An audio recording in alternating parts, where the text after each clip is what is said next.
Once Seok joined the Hunter Academy's tournament, he shocked one of the world's strongest hunters the moment the matches began. Everyone realized something was very unusual. One by one, the trainees rushed him using every skill they had trained, but he took them all down with just his bare hands. No flashy skills, no special weapons, just perfect timing and overwhelming power. Even the officials and guild scouts watching from above, Maui, couldn't believe their eyes. And when Seok advanced to the finals and crushed the Academy's top student, the entire arena fell into chaos just as everyone thought the tournament was over. Lee Si-hun herself stepped onto the stage, a world-ranked hunter, a monster compared to the ordinary trainees. Unlike the rest, she immediately understood that Seok was hiding something far more dangerous than mere physical strength. Their battle pushed Seok to his limits more than anyone ever had. His body slowed, his breathing grew heavy. Fatigue began to drag him down, and that's when Seok finally unleashed the terrifying power he had kept hidden. He ignited his black flames, not to incinerate his enemy, but to incinerate the very concept of fatigue itself. In an instant, his exhausted body surged with life again, his speed recovered. His strength returned, and for the first time, even Lee Si-hun was forced to recognize that the man standing before her was no ordinary rookie. So how did this guy get so strong? It all began when our protagonist, Hyun Seok, recounted how he found himself transported to another world where he was tasked with saving it. After 25 years in this new world, he found himself facing the final boss with 3 companions, a saintess, a mage, and a knight. The boss monster praised Seok, saying he fought with great tenacity, for someone called a hero. Seok sarcastically replied that the boss didn't look so hot himself. The boss monster didn't appreciate the joke, which sent him into a rage as he charged Seok with a rock-splitting slash.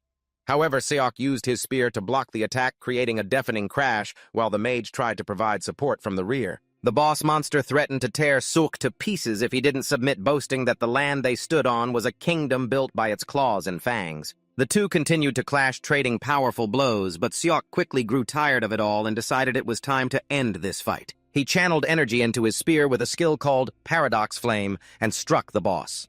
The blow created a terrifying explosion that sent the monster flying. It crushed massive boulders in its path. The two continued their brutal exchange of attacks, making the others at the scene look like mere infants. Seok landed a blow on the monster, but it still boasted that it was nothing, calling the attack too weak. However, Seok quickly showed it just how much that blow could slash away its arrogance. With his flame-quenching spear, Seok left a gash on the monster's body, and this time it realized it was done for. It crashed to the ground as flames consumed its entire body. The monster praised Seok, saying it never expected someone strong enough to defeat it, and Seok told it that he never belonged to its trash world anyway. The boss didn't believe this. It thought Seok was just spouting nonsense. Even so, it was certain its body would merge with this land, and one day it would be resurrected. Suddenly it realized it was being erased, and Seok sarcastically asked if it finally understood the situation. Seok told it that the black flames burning it were his special ability, which he called Paradox Flame. He added that unlike normal fire, which burns with oxygen, it uses abstract concepts as fuel. Seok told the monster that it might have been resurrected countless times in the future, but the flames burning it now would prevent that from ever happening again because its very existence was being erased. The boss monster then tried to mock Seok, saying that he may have killed it, but he would never be remembered as a savior hero because the people he called comrades were waiting for him to die in this battle. Seok replied that he already knew. The saintess quickly interjected, telling Seok he couldn't believe the words of a monster. However, Seok began to expose the saintess herself. He said that she constantly claimed to love him, but in reality, she hated him for being an outsider. It turned out all her attempts to seduce him were just part of a plan so that when the time came to eliminate him, he would hesitate to act against her. The saintess was stunned, realizing Seok had hit the nail on the head. Seok continued, saying he knew full well the mage and the knight were no different from her. It turned out the knight had received a treasure from the emperor, his reward for killing Seok. Apparently, the emperor feared Seok would usurp his throne. As for the mage, he was obsessed with human experiments and hated Seok for opposing slavery. Seok then told them that he had known all these truths for the past 5 years. The monster was shocked to hear this, and it asked Seok why he didn't just use his power to rule the world. Seok revealed that he had no interest in that, because all he wanted was to go home. Flashing back 25 years to 2005, Seok was just an ordinary 20-year-old office worker until a goddess brought him to this world. The goddess told Seok that he was brought to this world to save it. The moment Seok set foot in this world, he realized it was a living hell. Seok tried every possible way to return home, but the goddess said he had to defeat the hordes of monsters and save the world, as that was the only way back to Earth. Seok began to train relentlessly to fight against them. The monster tells a story about how rotten this world is. He once saved a child from the front lines, but the guards wouldn't let the boy into their village. They told him to just let the boy die, because he wouldn't make it anyway. Turns out it was a damned world that was ready to abandon the wounded instead of healing them, as if that wasn't bad enough. Their poor medical and sanitary standards made things even more tragic. Once they even sawed off a soldier's leg just because of an infection. Even after managing to bring the child into the village, Seok faced another problem, the fanatics. The religious leaders in the village believed the child only survived because he was possessed by a demon. They proposed cleansing the boy with fire since they were holding an exorcism ceremony anyway, as if it were a normal thing to do. They burned people like they were dry firewood. Seok was completely horrified, unable to believe he had fallen into a world that had no concept of human rights. Despite all that, Seok survived for the next 25 years, and now he had officially defeated the monster to save the world. Seok sighed in relief, thinking everything was finally over. And then a knight lunged to attack Seok. He said that he was glad Seok understood they couldn't let him live. Seok then turned to the man and let him know that he truly utterly despised their world. At this point, even the knight knew he stood no chance against Seok. He realized that they had basically created one monster to tame another. Just then, Seok looked up at the sky and shouted, calling for the goddess, telling her to keep her promise now that he had saved the world as she asked. Suddenly, the sky tore open and the goddess appeared. She praised him for enduring so much, but Seok was in no mood for her compliments and reminded her of her promise to send him back to Earth. The goddess asked Seok if he truly disliked this world. Even though he had gained so much power, he could even threaten her. She told him that if he returned to Earth, all the achievements he had gained as a hero would turn to dust. Seok told the goddess to cut the crap, knowing full well she was thrilled he was leaving. And the goddess agreed with him, saying this world no longer needed a monster. But she still asked him if he would regret his decision to return. And Seok told her that the only thing he craved right now was to return to the world he once knew. Seok was just so tired of this world that had pushed him down a path to hell. And so the goddess granted his wish. A brilliant golden light enveloped Seok, and the goddess informed him that his physical body on Earth was gone. That's why she would place his soul into a new vessel. Seok was stunned to hear this, and he asked the goddess who he would become. The goddess told him she couldn't explain the details, but she revealed it was a body destined for a tragic end. However, she was quite sure he would survive because that was his greatest strength. Seok told the goddess that he couldn't care less, because as long as he could return to Earth, he was certain he would survive. Compared to what he had to endure in her garbage world, it would be nothing. Soon after, Seok opened his eyes in his new body, and now he was in the year 2015. It turns out he had possessed the body of a civilian named Chan Seok. After that, Seok sat up in bed, relieved that he no longer had to see the traitors who were always bent on killing him. Then he noticed a mirror in the room, and he walked over to check his new appearance. This was the moment he truly woke up to the fact that he was back on Earth. He looked around the room and saw there was clean water to use, a world away from this garbage world he had just left. Even making a fire was easy instead of having to chop wood like a madman. Seok celebrated because this was exactly what he had always longed for, and he even found a box of fried chicken on the table. Without a moment's hesitation, he reached for a piece of chicken, and just one bite was enough to drive him wild with joy. He shed tears of happiness, finally getting to taste real food after so many years of living in hell. While he was busy celebrating his return to Earth, he didn't notice a blazing red light appearing in the middle of the street. Since Earth was now in the year 2015, he realized that this world and the world he was taken to shared the same timeline. However, he wasn't too bothered by it, because no matter how arduous and harsh Earth was, he believed it could never be as bad as that other world he had just returned from. After eating, Seok went into the bathroom to enjoy the warm water and then cooled off under the air conditioner.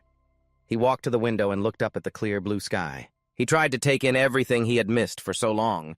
As he was wondering what to do with his life, a hideous monster suddenly appeared outside the window, staring at Seok.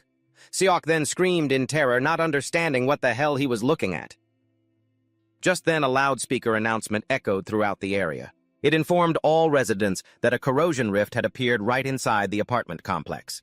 Seok was completely bewildered, not understanding what the broadcast system was talking about. The announcer continued to urge all residents to evacuate immediately to the underground shelter. Seok was still in shock until he realized that monsters had swarmed all over the windows and were trying to get inside the house. Seok snapped back to reality when the window shattered and the monsters began pouring into the building. He ran for his life, silently wondering what these monsters chasing him were. His quick thinking saved his life as he jumped through another window and hid on a ledge. He waited for the monsters to pass. When they were gone, he climbed back inside, sighing in relief for finally shaking off the horde of monsters. Suddenly, he saw a kid in the distance and rushed over to ask what he was doing in such a dangerous place. He urged them both to run to the shelter, but the kid was more interested in the monster they just saw, wanting to kill it himself. The kid asked Seok to join him. As for Seok, he looked at him wearily, wondering what the hell this brat was talking about. It turns out Earth has been like this for the past 13 years. Since the kid stubbornly refused to go to the shelter, Seok had no choice but to tag along behind him. The kid explained that the corrosion rifts are gates that let monsters out, and no one knows why they form or when and where they'll appear. Hearing this, Seok reflected on how he had fought for his life in another world only to come back and find Earth in an equally terrible state. The kid was surprised, because he had to explain all this. The kid then asked why Seok didn't know. Seok lied and said he used to live in America, but this just raised another problem, because people couldn't travel from America to Korea anymore. The boy stared at Seok, utterly bewildered, not understanding what nonsense he was talking about. Seok quickly steered the conversation in another direction. He deflected by asking about the hunter the boy admired so much. The boy replied that her name was Lee Si-hoon. The kid added that Si-hoon belongs to the Zanabi Guild and is ranked 10th in the world. He heard her main weapon is a greatsword, and she's currently in Cheorwan to deal with a corrosion rift. Seeing the boy rattle off everything he knew about Si-hoon, Seok could only breathe a sigh of relief for successfully changing the subject. However, he still couldn't believe that ordinary people could fight monsters, just like in the other world he had just left. The kid was still chattering away when Seok suddenly covered his mouth and told him to be quiet. They peeked around the corner and saw 5 monsters in the distance. However, Seok keenly noticed another one hiding, so there were 6 in total. Seok silently thanked the heavens that this new body had some stamina, as he was already used to fighting while surrounded. Seok figured that taking care of these monsters by himself wouldn't be a problem. The only liability was the kid with him, and as soon as he turned to look, the brat was already trembling uncontrollably. Seok was exasperated. He couldn't believe all the kid's determination to kill monsters had completely vanished when he actually came face to face with them. Seok was still hesitating, unsure of what to do since he was unarmed. Then suddenly he sensed the presence of magical energy in the air. The moment he confirmed it was exactly the same as in the other world, Seok decided to charge out and attack the monsters. He stepped out from his hiding spot and hit one with his paradox flame. Seok silently gave thanks, because he still retained the skill etched into his soul from the other world. Even though the firepower wasn't as strong as he'd hoped, he believed it was more than enough for his purpose. The monster's head burst into flames, making it writhe in agony. Meanwhile, the boy couldn't stop gushing about how cool Seok was. He immediately hailed Seok as his master, saying he possessed a unique skill, and Seok quickly realized that rare abilities on Earth were classified as unique. While the monster was still blazing fiercely, the kid got the urge to run out and confirm whether it was dead yet. He dashed towards this blazing fire, despite Seok's attempts to warn him not to get close until the target was completely dead. Just as he was about to get hurt, Seok rushed in like Superman. He blocked the flame with his bare hand, injuring himself in the process. Seok scolded the boy, telling him to stop watching so much nonsense on the internet, because reality is obviously far different from the movies. Afterwards, Seok borrowed the stick the boy was holding and used it to strike down the approaching monsters. Seok swung the stick decisively, just as if he were using a real sword, causing the kid's eyes to widen in amazement at what he was seeing. He praised him in awe and asked if Seok was a hidden hunter. As for Seok, he wasn't happy at all with the start of his new life, because in the end, he had returned to the days of killing that he'd always tried to escape. A while later, they both reached the shelter, and Seok decided to just call the kid Rascal, instead of treating him like an elementary school student. As soon as they entered the shelter, the boy's mother spotted him and shouted his name. It turned out the boy's name was Eunseong. She rushed over to embrace her son. She thanked Seok profusely for bringing the boy to safety. She understood it must have been very difficult. While the woman was busy hugging her son, Seok noticed she was covered in expensive designer clothes, proving their family was very wealthy.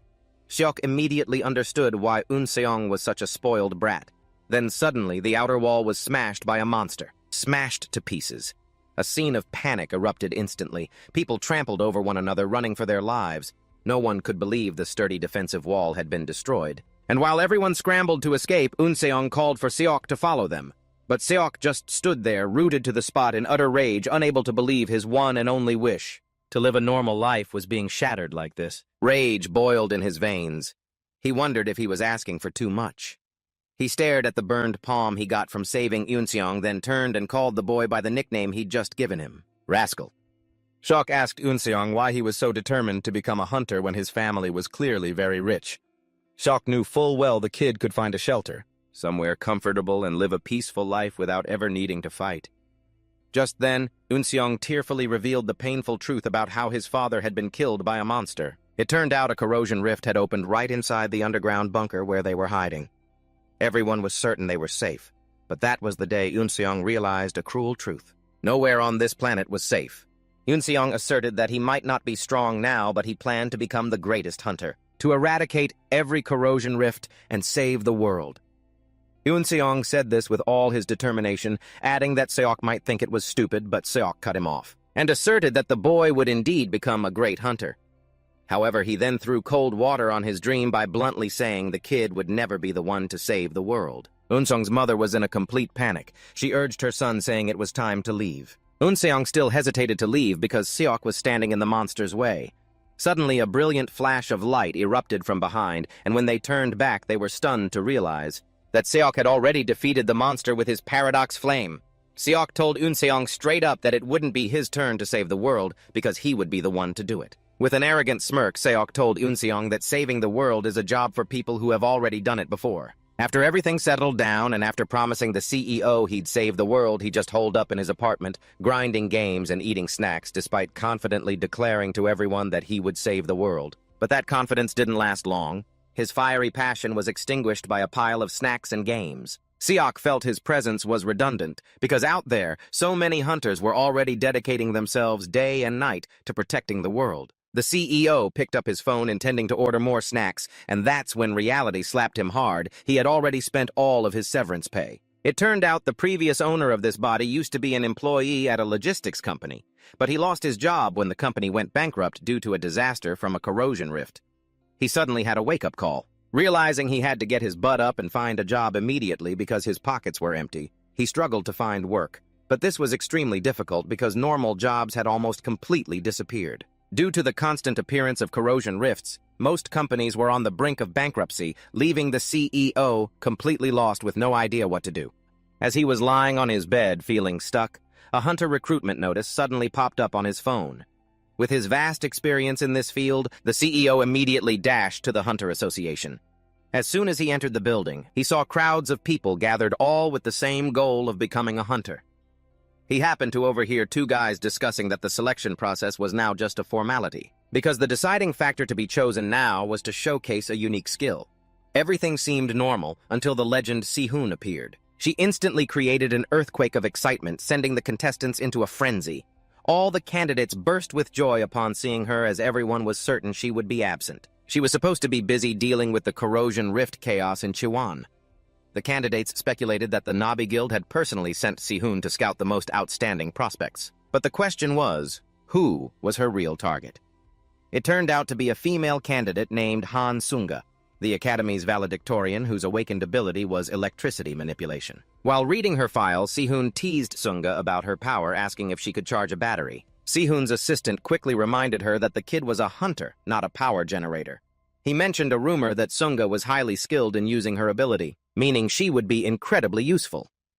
Another of Si-hoon's assistants interrupted, asserting that hunting in the corrosion rifts is a real life-or-death battle. And even if candidates have outstanding records at the Academy, there are plenty of cases where they perform poorly in actual combat.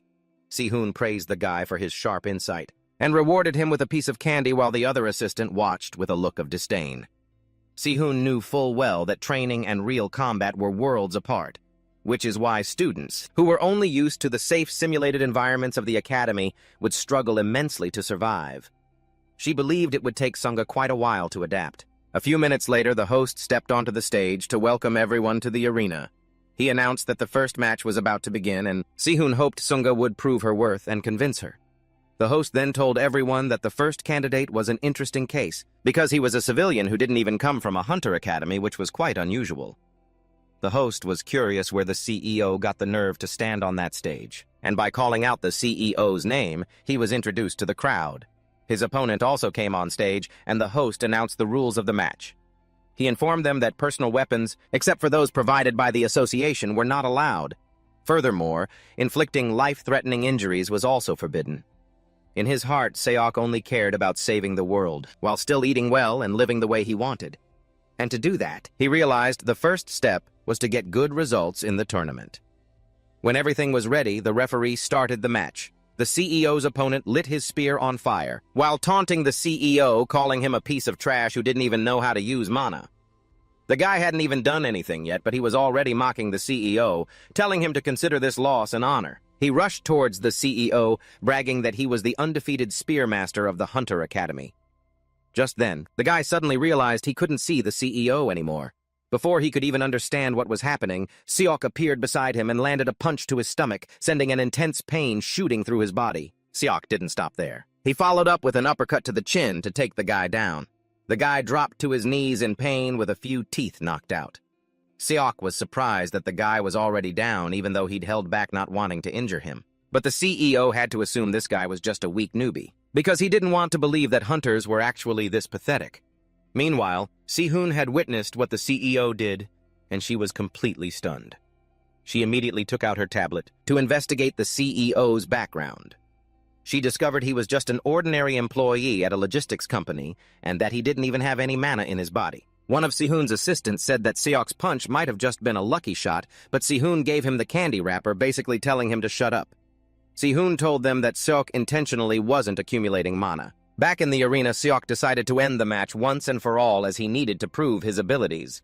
Seok then advanced toward his opponent, and the other guy nearly wet his pants when he saw Seok targeting him. Seok reassured him that it wouldn't be a fatal wound, so there was no need to worry. Despite promising to go easy on him, Seok ended up knocking the guy unconscious, officially securing his first victory of the day. This left all the officials astonished, and Sihun noticed that the other guilds were already starting to plot their next moves. However, Sihun planned to act before they could, so she could see what Seok was truly capable of. Sihun got up to leave, and when her colleagues asked where she was going, she revealed that she had to go see the association's president. As the competition continued, Seok kept defeating his opponents with relative ease. Seok was disappointed by the weakness of the so-called new hunters. He didn't even use a weapon against them. Instead, he was busy beating them to a pulp with just his bare fists. This battle made the CEO completely disillusioned with whatever they were teaching at the Hunter Academy, because he hadn't faced a single decent candidate yet. Soon after, the CEO advanced to the final round, where he would face Sunga. Everyone was counting on her to stop Seok's overwhelming winning streak. The moment Sunga stepped onto the stage, Seok praised her, saying she was the only one he'd seen who had accumulated the most mana out of everyone. On the other hand, Sunga tells Seok that he might have gotten this far by luck, but she asserts that his lucky streak is over.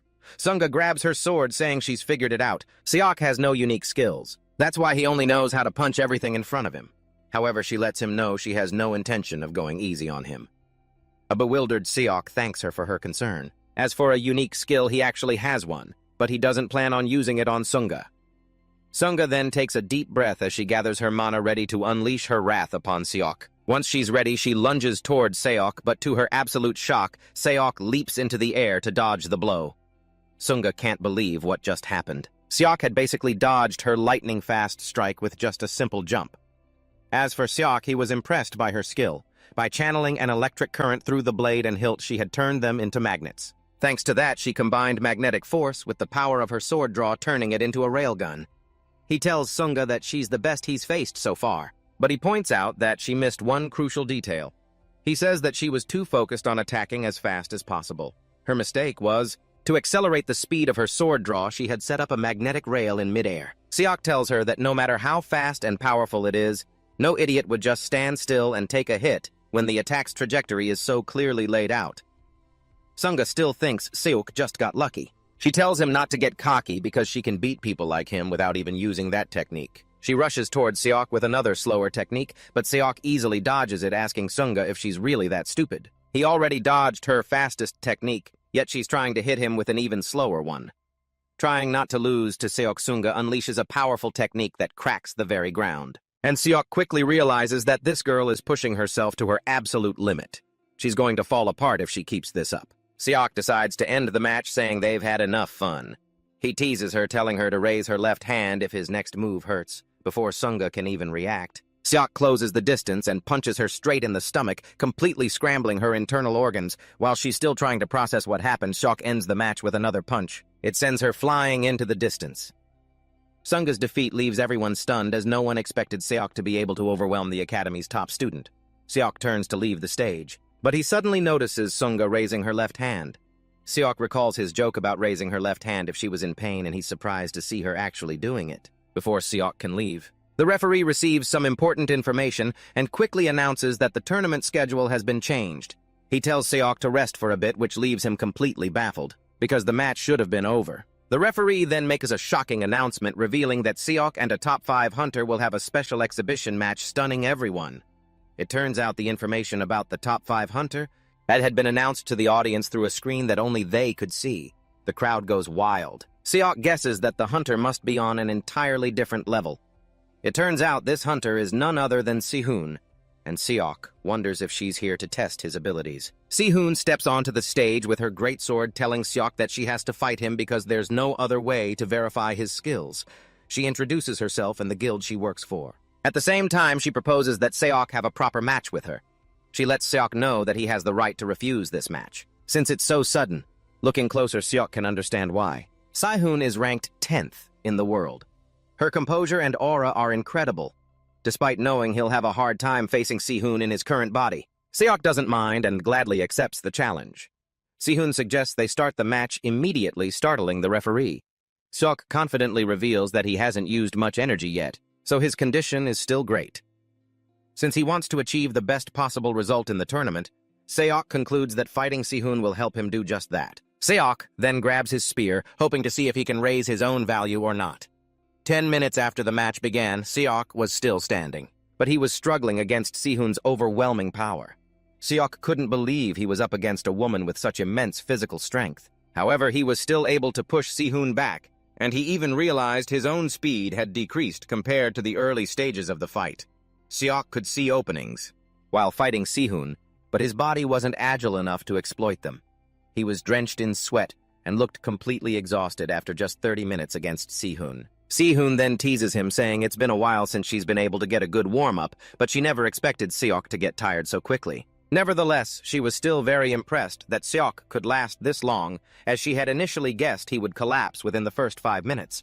Sihun then charges toward Seok, intending to end the match. Seeing Sihun rush toward him, Seok starts racking his brain trying to figure out what to do.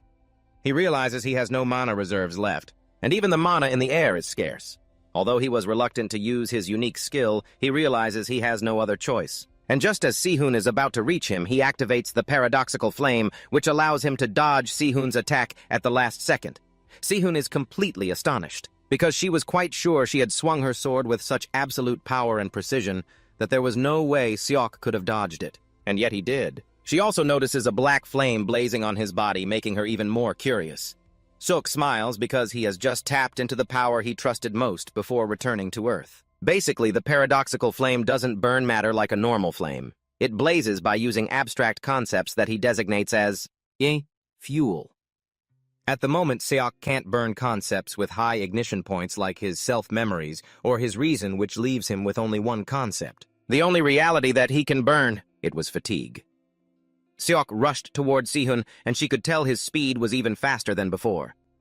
Sihun unleashed a powerful blow, forcing Seok to use all his strength to block it, and she was surprised to see that Seok could recover in such a short amount of time. The battle between the two of them immediately escalated to a new level as they swung their weapons at each other, creating deafening sounds of impact and blinding flashes of light. Sihun noticed the mana concentration in the air was constantly fluctuating erratically, which was strange. Since the arena's settings hadn't changed, it turned out that the paradoxical flame released mana as it burned abstract concepts, just like a fire radiates heat when it burns physical matter. Now, Seok only needed to use mana to activate the paradoxical flame, and the flame in turn burned away his fatigue to generate more mana, creating an endless cycle. The two continued to clash, shattering the arena floor with their powerful attacks, and this was thanks to Seok's refusal to give up as he was all too familiar with wars of attrition. At one point, she asked Seok if he could hold on, and Seok assured her that he could. Seok asked her if she liked guys who don't know how to quit, and Sehun replied that she hated that type of person.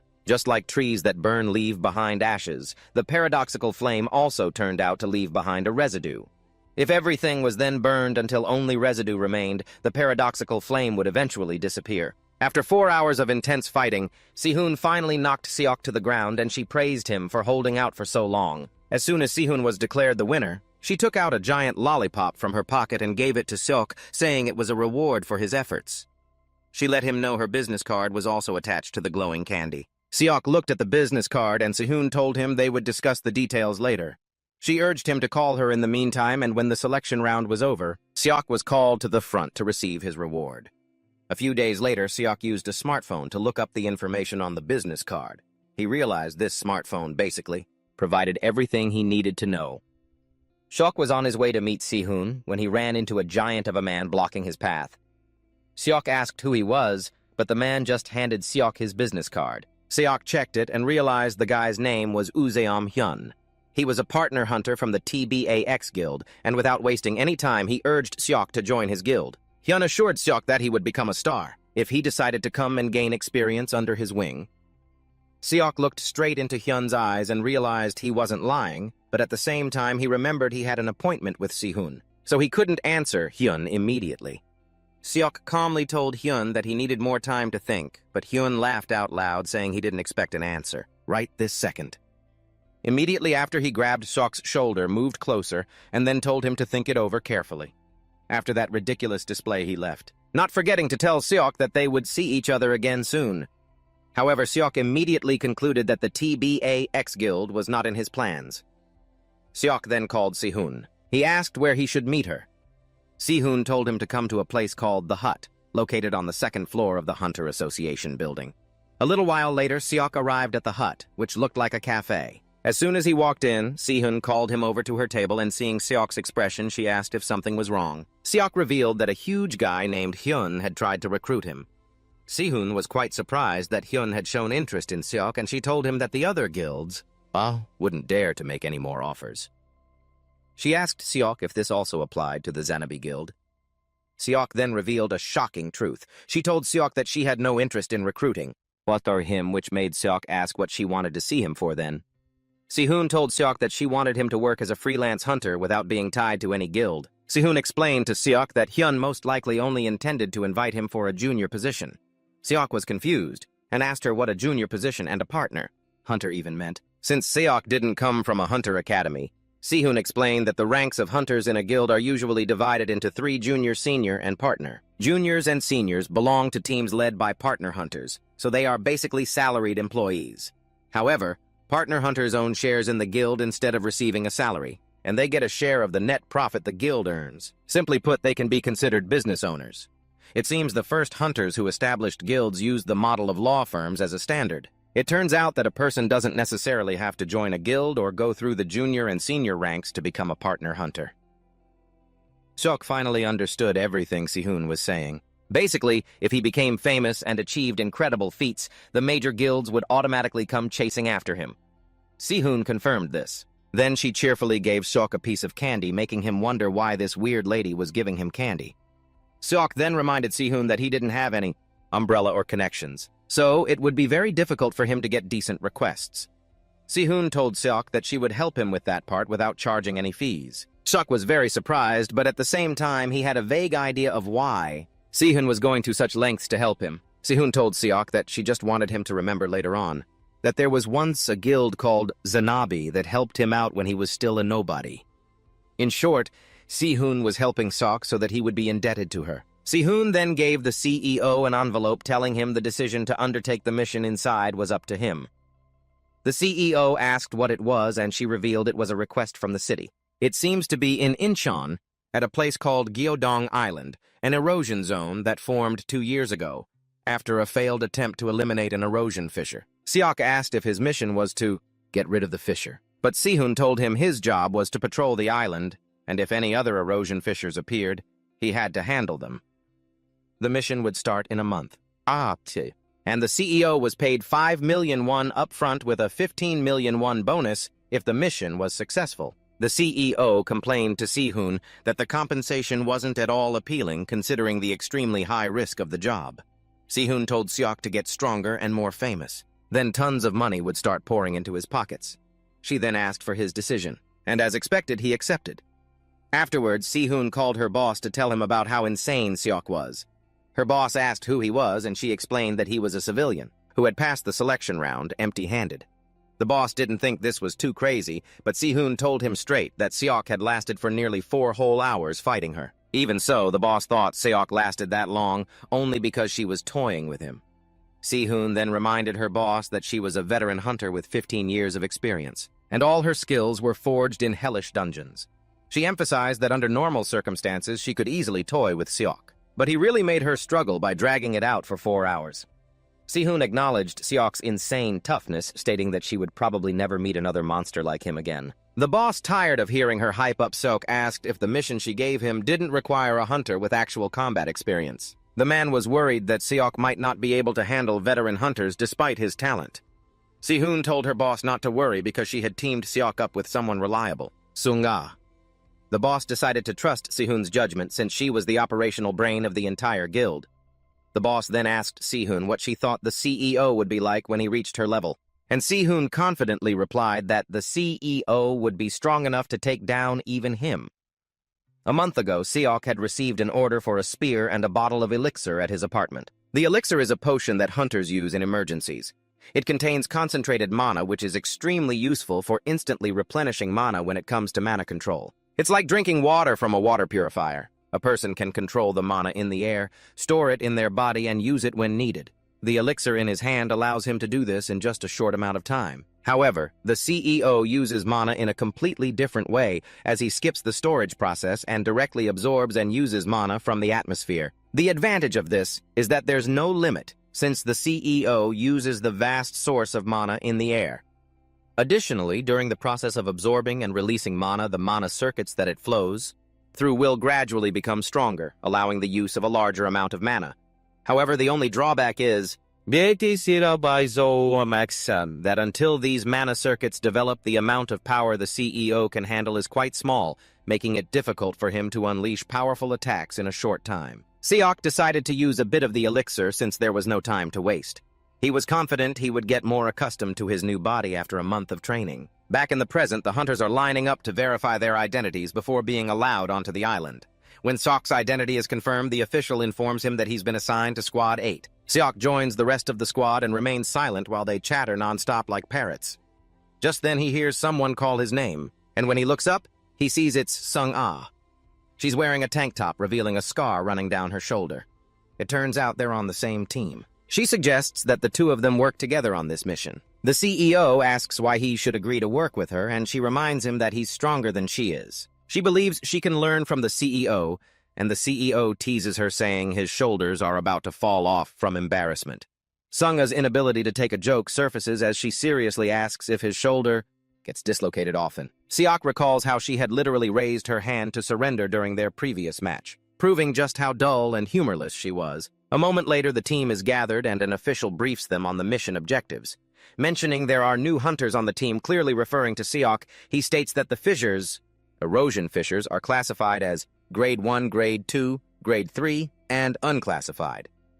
The closer a fissure is to Grade 1, the more dangerous it is. He adds that the first erosion fissure to appear in an area is designated with an alpha suffix. It turns out the current location of the alpha erosion fissure on the island is a church to the north. However, he also states that this fissure is currently unclassified because the erosion will grow stronger over time. The official warns them they are absolutely not to approach the fissure, emphasizing that their mission is to patrol the area to detect and eliminate any new erosion fissures that may appear. A blonde guy on the team seems surprised that they have to embark on a mission, an elimination mission while saddled with a newbie. Before he knows it, the CEO sees the whole team is acting very strangely towards him just because he's considered a newbie before they even set off. They are informed that the control room on the mainland is still operational, and they can make contact whenever they need help. With that, the briefing ends. The hunters are deployed with wishes of good luck. As soon as they arrive on the island, the veteran hunters start planning, but Seok cuts in and suggests they set up base at Hwagesa Temple for easier operations. He then shows them the temple's location on the map, but the veteran hunters can't believe they're being ordered around by a newbie small fry.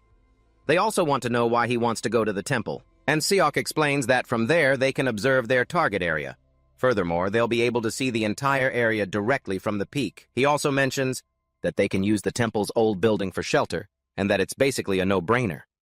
The veteran hunters immediately yell in his face. They argued there were countless other places to stop, and one guy even asked what the hell they were supposed to do if they got surrounded after pointlessly climbing the mountain. Seok reminded them that they weren't fighting thousands of enemies, so there was no way they'd get surrounded, but despite his attempts to persuade them, the common hunters declared that they had no reason to take orders from someone as severely inexperienced as him. Seok was speechless, realizing there were idiots on Earth, just like in the other world. Since they had no intention of listening, Seok suggested they go their separate ways. Seok left decisively and headed straight for the temple with Sang-ah following behind him. Surprisingly, the blonde-haired guy from before also followed, making Seok wonder why he was tailing them. Seok called him by his name, Ku Min-jae, and asked why he was following. Min-jae boasted that he was following to keep an eye on them since they were both rookies. Seok thanked Min-jae for his concern. He was genuinely surprised that there was at least one decent person on the team. Suddenly, Seok stopped and told the other two to halt as well. He motioned for them to be quiet and then urged them on. Min-jae peeked out from behind their hiding spot. He was shocked to see monsters blocking the path and immediately suggested they find another way since there were at least 50 monsters looming ahead. Then, Seok asked Min-jae what his exclusive skill was. The question flustered Min-jae as he couldn't believe Seok was planning to fight those monsters. Seok retorted, "Isn't it perfectly normal for hunters to fight monsters?" Then he repeated the question about his skill. Min-jae replied that it was fire, and when Seok asked which skill he was most confident in, Min-jae revealed it was fireball. He told Min-jae to prepare to attack the monsters on his signal. Min-jae vehemently protested, saying it was too reckless, because there were only 3 of them against 50 monsters. He added that this was their first mission, and the right thing to do was to radio the other hunters. While they still had the chance, Seok calmly replied that the others wouldn't make it in time. Unlike their group, which headed straight from Hwagesa Temple, the others were searching along the coastline. After that, Seok argued that calling the other hunters was the real reckless move, as there was no guarantee that anyone who heard the radio call would bother to show up. In addition, the monsters might scatter while they waited, becoming a threat to the other hunters. Deep down, Min-jae knew Seok was right, because the other hunters probably wouldn't come right away, especially after the argument they just had. Seok stated plainly that their only option now was to handle the monsters themselves, even though the situation seemed disadvantageous. But Seok said what they needed to do was launch a surprise attack. Since there wasn't much time, Seok started drawing a plan in the sand. He told Min-jae, he would be the first to attack the center with a fireball while he would block the 2 flanks. Min-jae was completely stunned by the plan Seok laid out, unable to believe. Seok had calculated every scenario as if he were already used to this kind of thing. As soon as Seok finished explaining, Min-jae sprang into action and launched a fireball straight into the monster horde. The attack created a huge explosion, incinerating the monsters it hit. Min-jae stepped back and said it would take a moment before he could use fireball again. Seok stepped up to continue the assault, telling Min-jae to fire another one as soon as he was ready. Min-jae confirmed the order while Seok directly confronted the enemies unaffected by the flames, cutting them down as easily as flipping his hand. Since Seok was someone who always prioritized efficiency on missions, he believed in a clear division of roles. He planned to hold off the horde until the next fireball was ready, but he knew for sure that he couldn't stop all of them by himself. That was basically why dividing roles was so important. Any monster that slipped past Seok's attack was taken down by Sang-ah, who was positioned behind him. A moment later, Min-jae informed Seok that he was ready to fire the next fireball. Seok immediately got out of the way, clearing a path for Min-jae to land another critical blow on the enemy. Soon they had wiped out all the enemies, and as Seok was praising them for a job well done, Min-jae suddenly pulled out a gun, startling Seok. Before they could have a heart attack, Min-jae urged the 2 of them to stand aside, and Seok breathed a sigh of relief, thinking Min-jae was about to shoot him in the ass. Seok then implanted a microchip into a monster corpse, revealing that once the mission was over and the area was secured, the scrap dealer he had a contract with would come to collect the bodies. Seok was completely clueless about the term scrap dealer this guy just mentioned, and Min-jae explained that it was very difficult for them to recover the loot from monster corpses themselves because they're so heavy. Chipping them grants permission to the scrap dealers to come after the mission is over, to collect anything of value. Once collected, they appraise the items, sell them, and then split the profits. The scrap dealers take their commission, based on the contract, and the rest goes to the hunter who placed the chip. Sok asked Min-jae if the scrap dealers could be trusted, and he replied that that was exactly why. Finding a reputable dealer to sign a contract with was so important. Min-jae then showered Seok with praise, saying he was amazing because he never expected the three of them could take down 50 monsters. Suddenly, Seok's sharp intuition told him something was wrong. Without hesitation, he grabbed Min-jae and lunged forward to dodge an attack from a giant monster that had been stalking them. Luckily, Min-jae escaped without a scratch. He asked in shock, "What just attacked us?" Seok took a closer look at the monster and said it was a mid-level boss type. Seok was extremely surprised by its appearance, making him wonder if this was the boss of the horde they had just exterminated. Seok also realized this one was no pushover. The amount of mana radiating from it was on a completely different level from the ones they had just fought. Without a moment's hesitation, he told the other two to fall back so he could handle the monster himself. Min-jae and Sang-ah were convinced they should help by performing a pincer attack, but Seok yelled at them to get back. "Unless you both want to go home in body bags." The seriousness in the CEO's voice immediately made them both step back, and deep down, the CEO had already finished analyzing the situation. He knew it was best to handle the monster himself, because with no one to get in his way, he realized he could freely use the paradoxical flame on the monster. As soon as the CEO was ready, he provoked the monster, challenging it to charge. A moment later, Minzy asked Sang-ah if they were going to help the CEO, because it looked like he was in trouble. Sang-ah told him it wasn't necessary because while Seok seemed to be struggling, he hadn't actually taken a single hit since the fight began. On top of that, the attacks Seok was easily dodging were the kind that would have given her immense trouble. Basically, Seok was dodging and attacking at the same time. Sang-ah also realized that every time Seok's spear landed a hit, a black flame would erupt, making her wonder what kind of power it was. The more the flames flared up, the slower the monster became. At first, it seemed like the CEO was having a hard time, but it turned out he was basically just toying with the monster. Sang-ah was completely stunned. She couldn't believe the CEO was a rookie hunter just like her. After toying with it enough, Seok did something completely unexpected, tossing his spear high into the air. While the monster was charging toward him at full speed, Sang-ah panicked, certain that the monster was about to take him down. But just as the monster got close to Seok, it was pinned down and crushed by the spear hurtling down from above.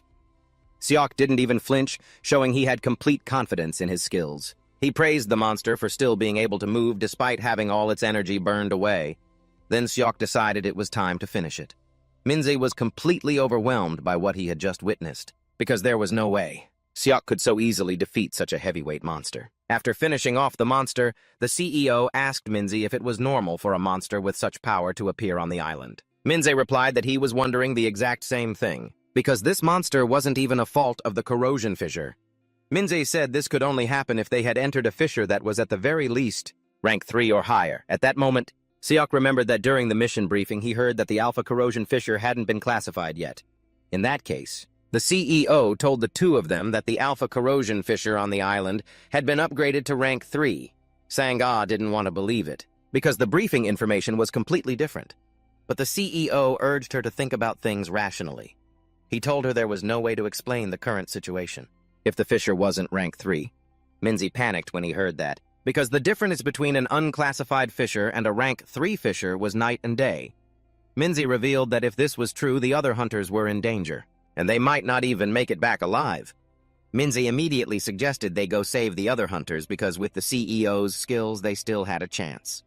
However, the CEO flatly refused the offer, saying he wasn't interested.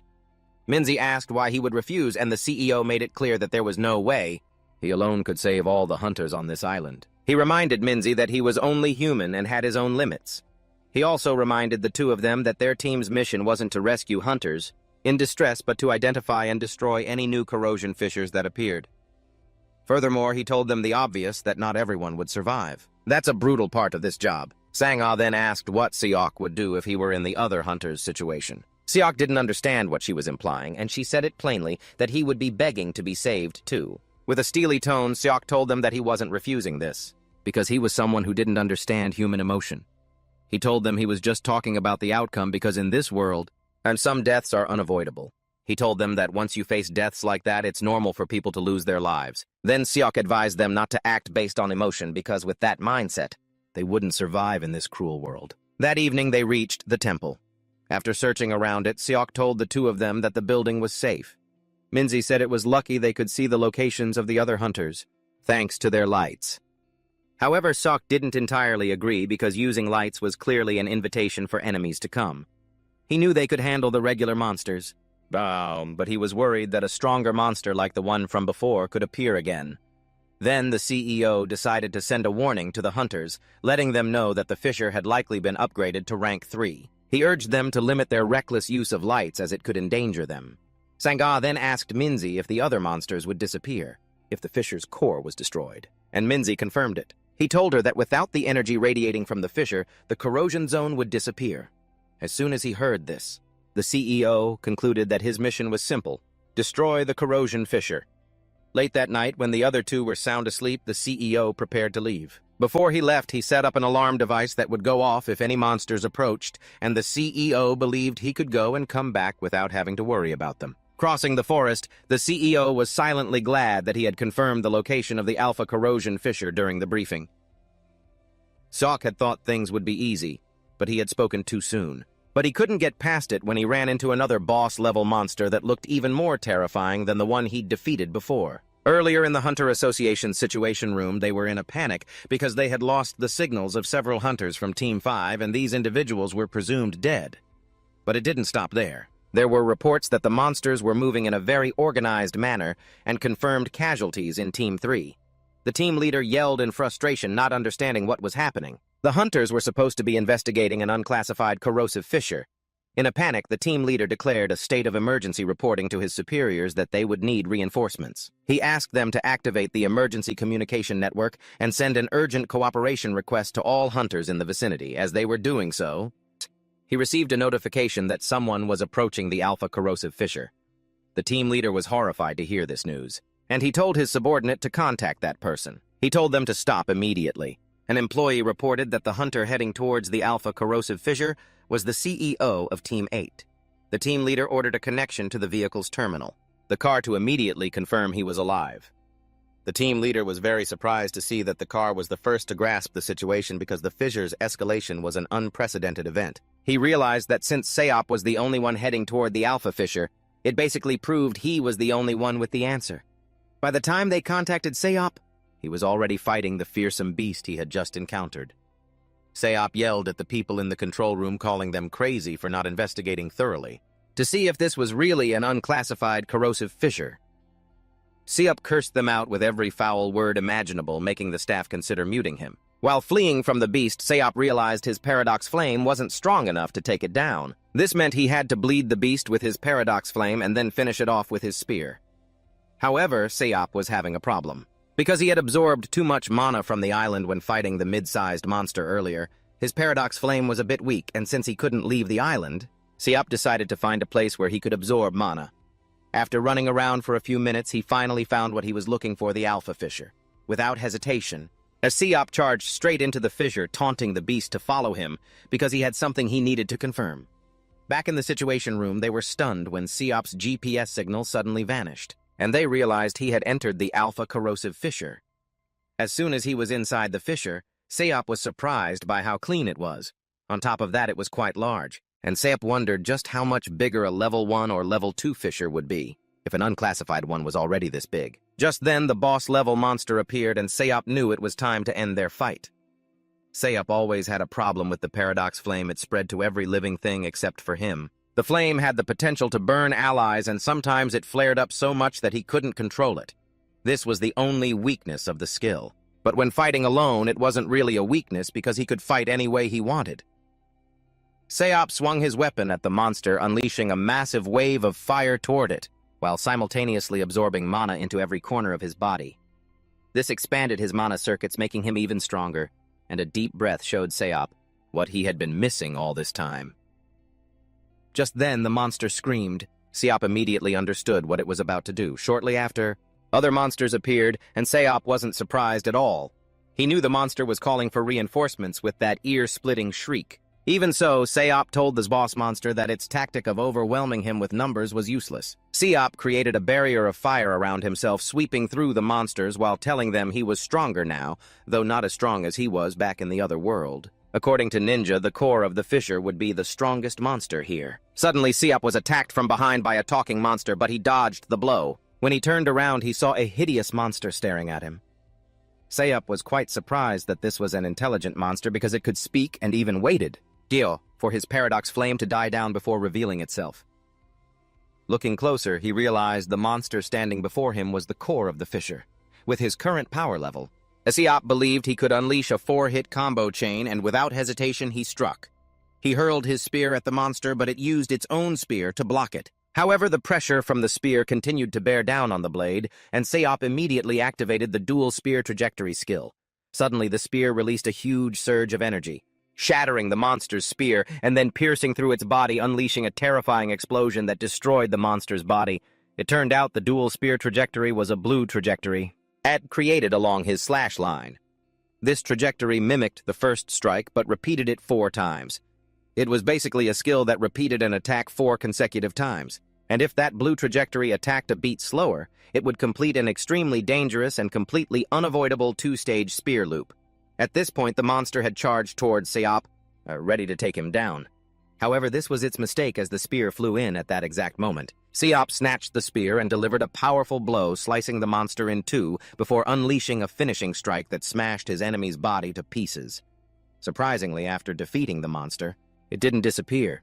Instead, Seop received a box. Meanwhile, the people in the control room were still panicking, believing it was all over. Because the monsters were spreading relentlessly, the entire team watched in horror, saying only a miracle could save them.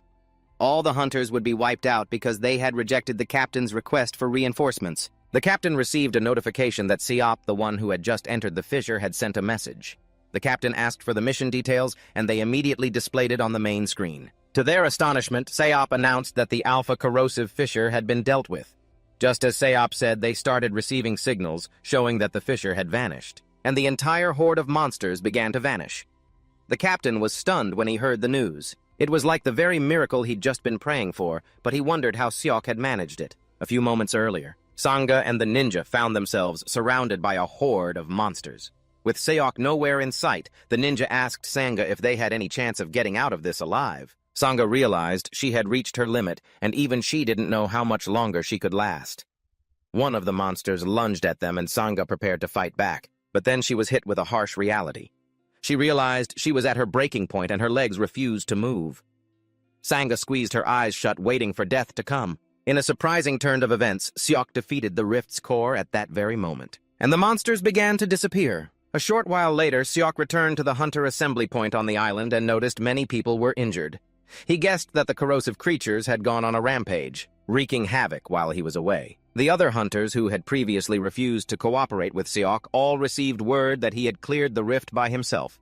They were all shocked and couldn't believe it, because a level 3 rift was not something a rookie could handle alone. Seok quickly found his teammates, and Minzy expressed his utter shock upon learning that Seok had dealt with the rift all by himself. Seok then told Minzy that deep down he wanted to do the right thing. He had decided to play the hero since everything had worked out smoothly anyway. They were still talking when an official appeared introducing himself to Seok as Byeon Jung-tae from the Korea Management Corporation. It seemed he was a director. The director of the 3rd branch in North Incheon Province. Byeon told Seok that the mayor wanted to see him.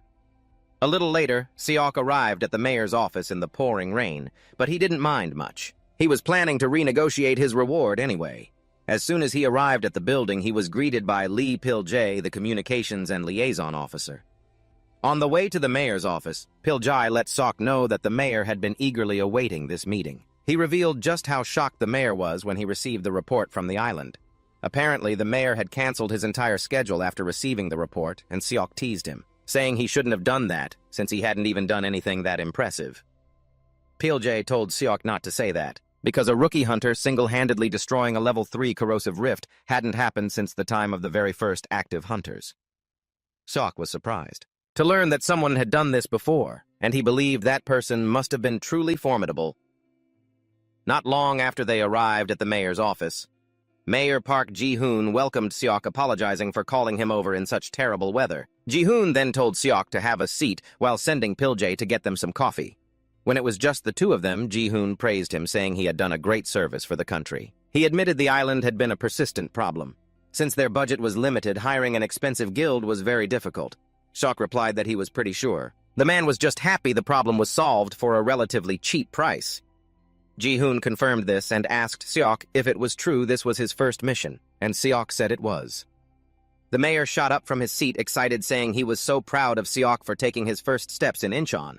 He started to ramble on about how Korea is the safest country in the world, making Seok wonder what was suddenly wrong with this guy. The mayor continued saying that Incheon is one of the country's key locations as it's a commercial hub.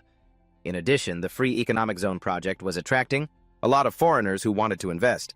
In fact, there were so many investment offers it was hard to choose. The mayor told Seok that huge amounts of capital were pouring into Incheon's international cities. Then the mayor told Seok that he would provide all possible support to make Seok's life as a hunter easier. On the way to the mayor's office, Bion had asked Seok what his purpose was for becoming a hunter.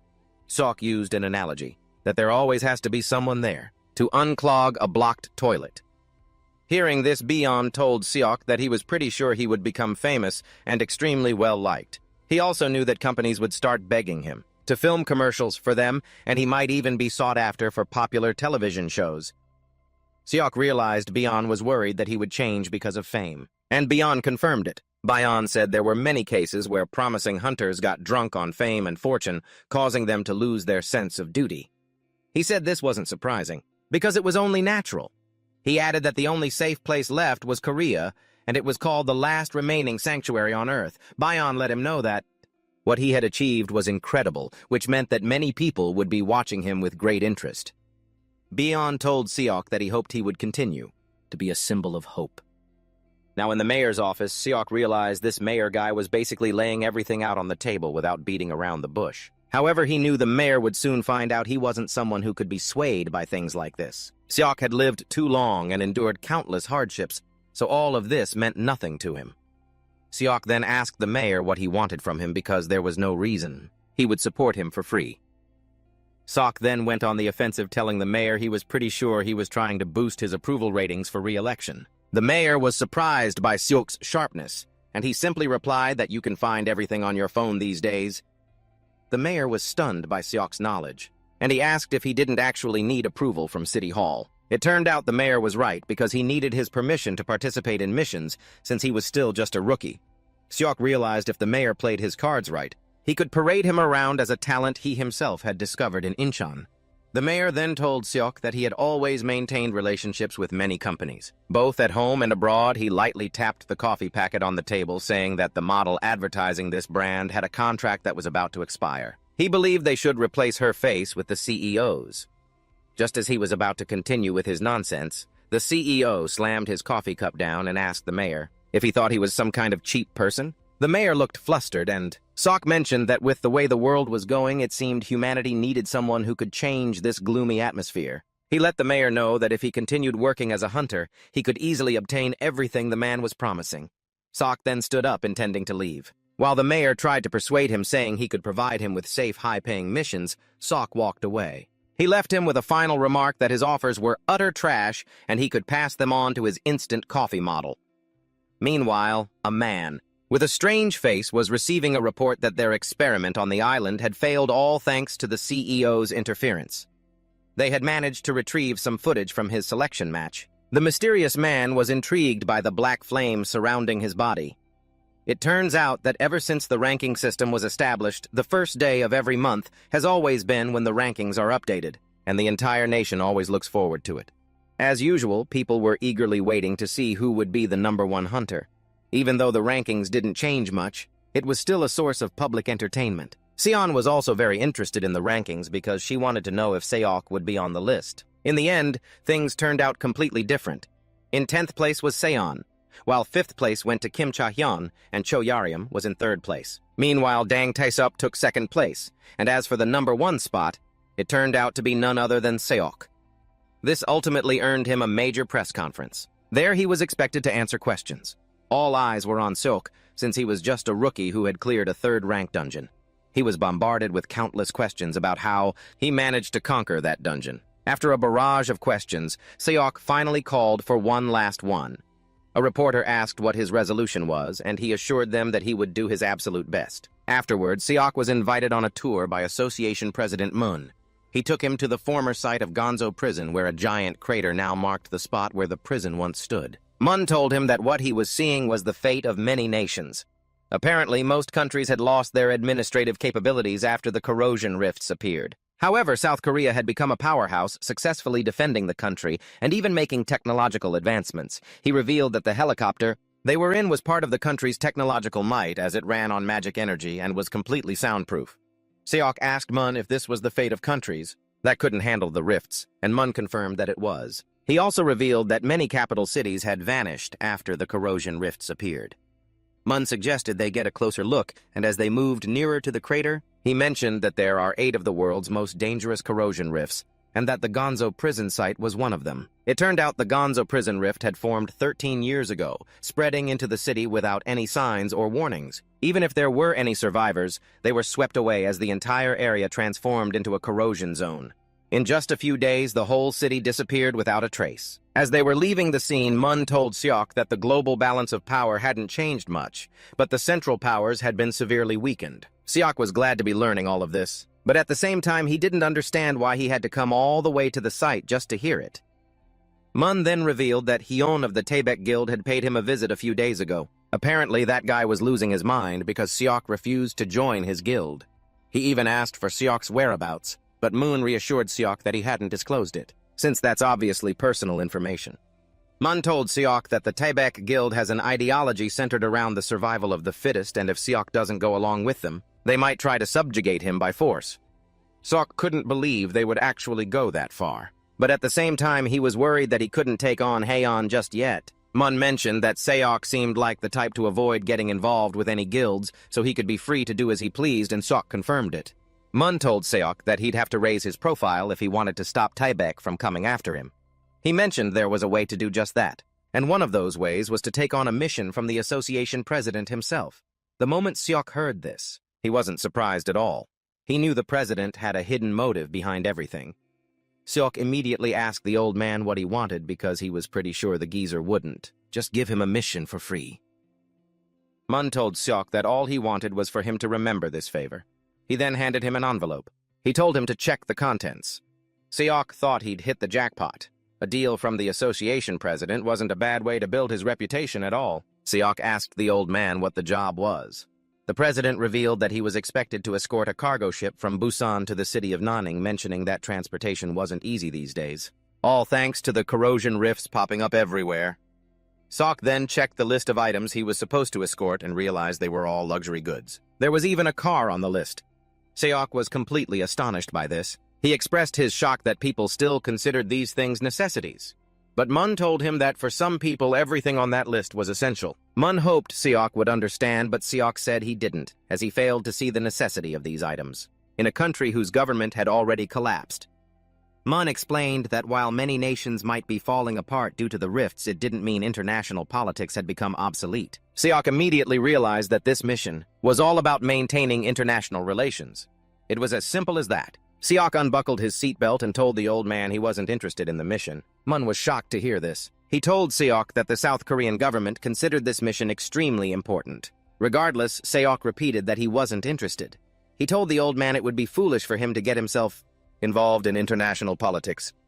The old man was furious at the rejection and tried to remind Seok that he was just a hunter who had debuted not long ago. But Seok couldn't care less, tossing the mission papers right out of the helicopter. Then he threw the door open and thanked the old man for the ride, but told him that he would swim back to Seoul on his own. Without a moment's hesitation, Seok leaped out of the helicopter and plunged into the water below, leaving the old man utterly stunned. A short while later, Seok surfaced at Incheon Airport and calmly climbed out of the water. He ran into a port worker, and the two casually greeted each other as if nothing unusual had happened. Knowing he might be threatened in the future, Seok decided the first thing he had to do was increase his own strength. By taking on the thorniest missions, he could become a major figure who would never be swayed by anyone again. Seok glanced at his phone and quickly found a mission. It looked like just what he wanted: a mission to rescue kidnapped victims on Tsushima Island with a projected rank of 2. Seok took a deep breath and realized he was going to be busy for a while. According to the report on September 3rd, fishermen from Gyeongju and Tongyeon Islands set out to sea, but the waters that day were unusual because corrosive creatures that nest on Tsushima Island had appeared and snatched them like prey. According to a survivor who was lucky enough to escape, the captured fishermen are still alive. This mission requires him to go to Tsushima Island to rescue the captured hostages and destroy the corrosive fissure.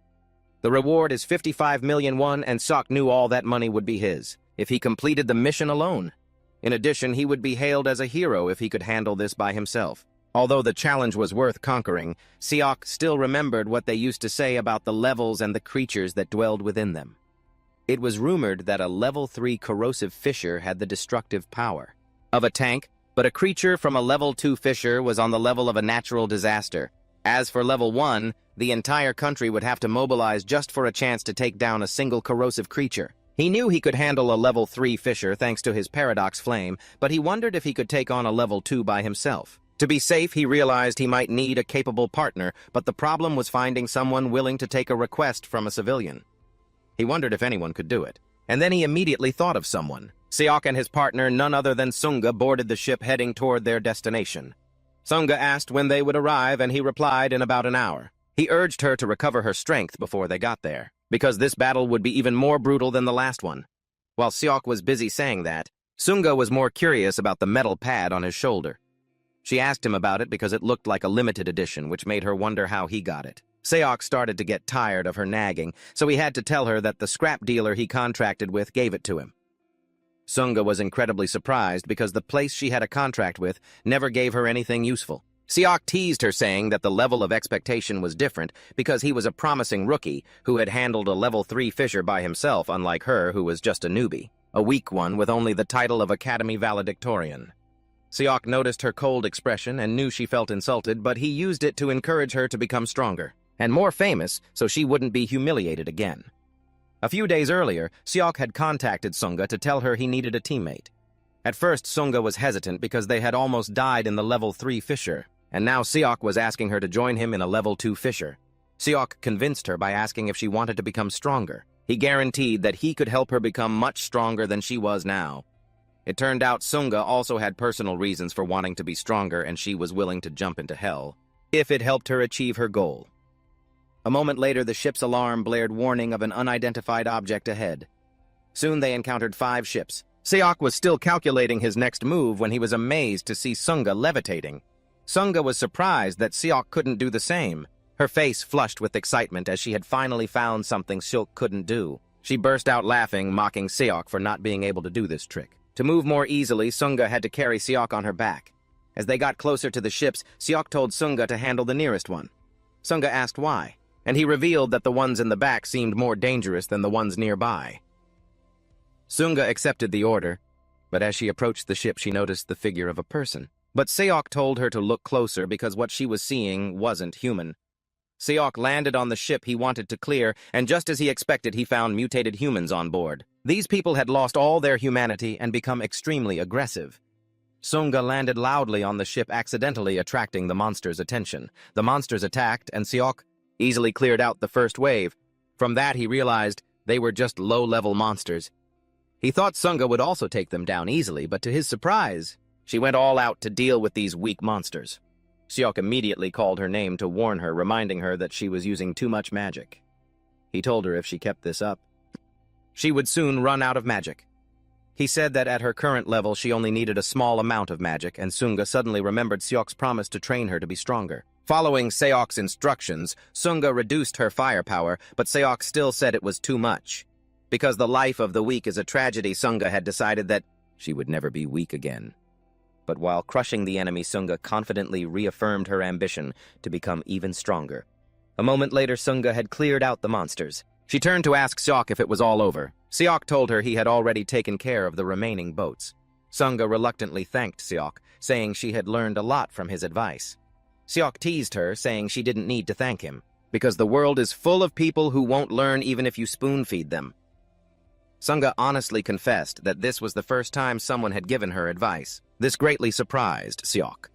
He asked her what she was taught at the academy, and she revealed that because she learned everything so quickly, they never bothered to teach her the basics. Seok teased her again, asking if she thought she would become stronger than him if he kept teaching her like this. With tears in her eyes, she told Seok that she had never even surpassed a single teacher. Seok was surprised to see her get so emotional. He casually comforted her, telling her not to worry because that wouldn't happen with him. He would make sure she'd be looking up to him for the rest of her life as they prepared to go deeper. The sailors informed Seok and Sunga that they would stay on guard in case they were needed. Before setting off, Seok told Sunga that according to the survivor, the hostages were at the shrine.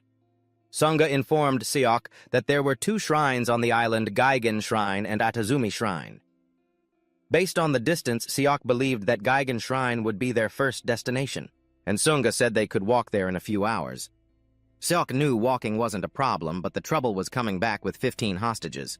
According to the survivor's report, Seok could also sense a dark magical energy behind the fog, and he was certain the corrosive creatures on the island would chase them. Frantically, Seok was still trying to figure out an escape route when he suddenly spotted a vehicle in the distance, and everything immediately became clear. He asked Sunga if she was a good driver, and Sunga confidently replied, yes. A moment later, Seok was begging for his life because Sunga was driving the car as if it were the end of the world. She teased Seok, telling him to drive himself.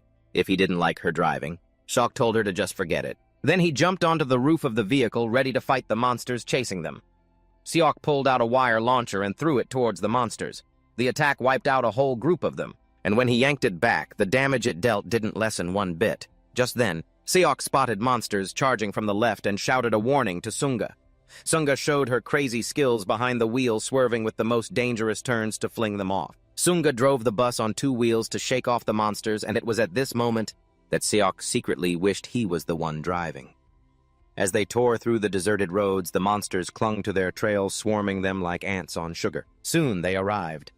Sunga worriedly mentioned the horde of monsters behind them, but Seok told her not to worry, as he would handle them. Sunga drove the bus into the temple. He immediately unleashed the paradox flame to block the entrance, incinerating any monster that dared to get close. A moment later, they found the hostages tied up. Sunga stepped forward to introduce herself. But instead of being happy about being rescued, the hostages began to act very strangely. Tears streamed down their faces as they urged Sunga to run away, leaving her wondering why they were shooing her off. She had no idea that a giant samurai, had appeared right behind her, ready to strike her down. Luckily, Seok blocked the samurai's attack. He told Sunga to get the survivors on the bus. He would deal with the creature himself. A fierce battle immediately broke out between the samurai and Seok. The samurai towered over him as it tried to cut him down, but despite the height difference, Seok didn't flinch. Suddenly, Sunga appeared out of nowhere and rammed the vehicle straight into the samurai, knocking it to the ground. With the samurai down, Seok praised Sunga's quick thinking, but she just urged him to get on the vehicle. In the end, Seok had to cling to the roof while the hostages were seated safely inside. The trip was going smoothly, until they realized a horde of monsters was waiting in ambush up ahead. She also realized the samurai was still alive, despite being hit by the bus. With a huge horde of monsters blocking their way, he told Sunga to give him her sword. Sunga was surprised to hear this, because asking a sword master to hand over their sword is the ultimate insult. Seok then asked her what she prioritized more, her own honor or the lives of the hostages. Sunga had no choice but to hand over the sword, and Seok snatched it, ready for action. He was surprised to find a strange device on his wrist, and although Seok didn't want to use it so soon, he realized he had no other choice now. It turned out that Gauntlet was in the box he had received on the island, after defeating the core of that rift. It wasn't an ordinary gauntlet, as it could absorb magical energy from its surroundings. When he first saw it, Seok thought it was just used to replenish the user's magic. However, for Seok, it was much more than that. It turned out the gauntlet's maximum mana capacity only lasted for 5 minutes, but in those 5 minutes, he possessed enough power to rival Sihun.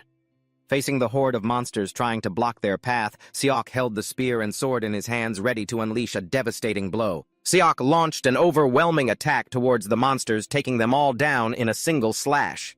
Sunga was stunned and couldn't believe her eyes, unable to comprehend what had just happened right in front of her. Since the path was clear, Seok told Sunga to drive straight to the port and not look back.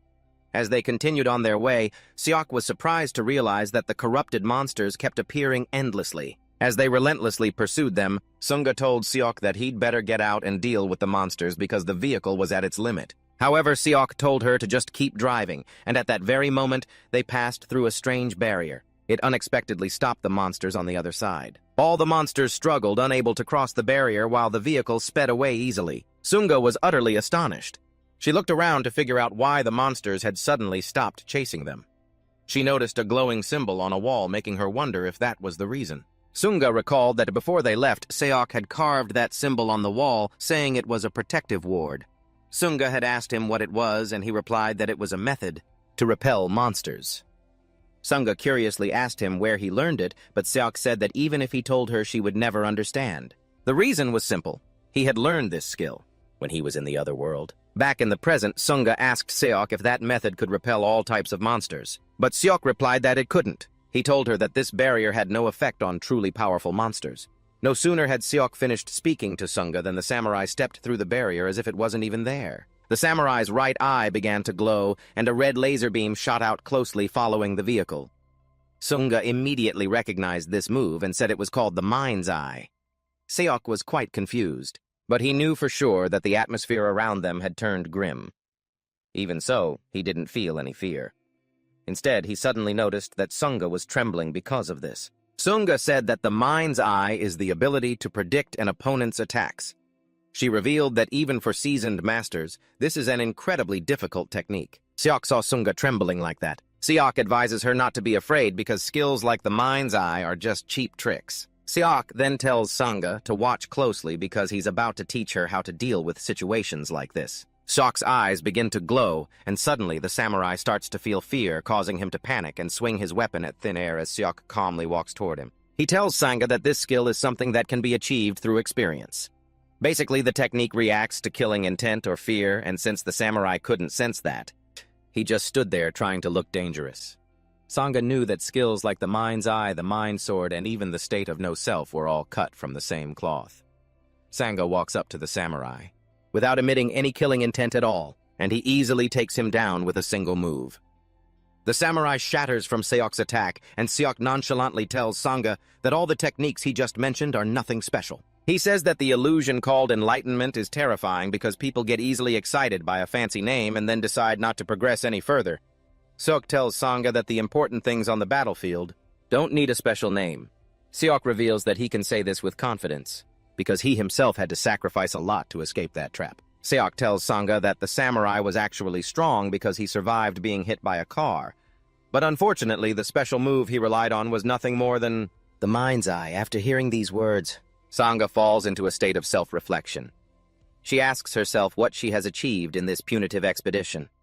Sunga immediately realizes that she can't learn the way she wants to, and with half-hearted determination because there's a precious goal to pursue, she humbly begs Seok to truly teach her this time. Seok is surprised by her request, since he was already teaching her. But Sunga says that what she needs is direct guidance, not just advice. Sunga says she has realized just how weak she is, and she needs to get stronger fast.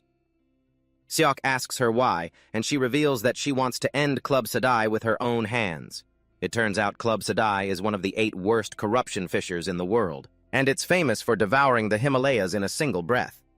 Seok knows her goal is bigger than usual, so he asks if she's doing it for revenge. Sunga confirms this. She says she's doing it to avenge her family. Then she pulls out a card, telling Seok she's not asking him to teach her for free. Seok examines the card and realizes it belongs to the Key Corporation, with a market capitalization of up to 257 trillion. Sunga says it's the corporation owned by her family, and Seok is shocked to learn that Sunga is the U-69 heiress of a powerful Chaebol family. She explains that the company's chairman is her grandfather, but she has given up on the race for inheritance. Seok realizes Sunga might get dragged back into the succession battle if she shines as a hunter.